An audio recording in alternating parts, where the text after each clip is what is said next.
Magandang araw sa inyong lahat at welcome sa aking channel. Consistent nga si Coco Martin pagdating kay Julia Montes sa pag-surprise at pagpapasaya sa kanyang partner.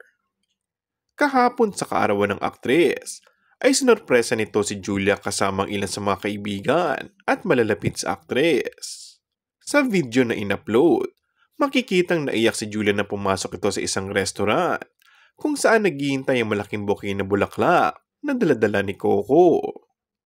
Bukod dito ay nasurpresa din si Julia nang makita lalo na ang pamilya niya at ang mga kaibigan niya sa loob at labas ng showbiz. Ngayon nga ay mas naging bukas na ang dalawa sa kanilang relasyon. Dati raw kasi, nagtatago pa ang dalawa.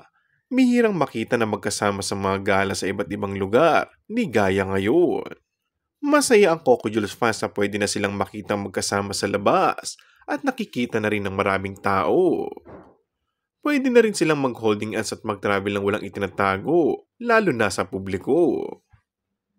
Dapat lang naman umano nilang ipaglaban kung ano ang meron sa kanilang relasyon. Total naman wala silang inaapakang tao at pareho silang single. And that's all for our today's video.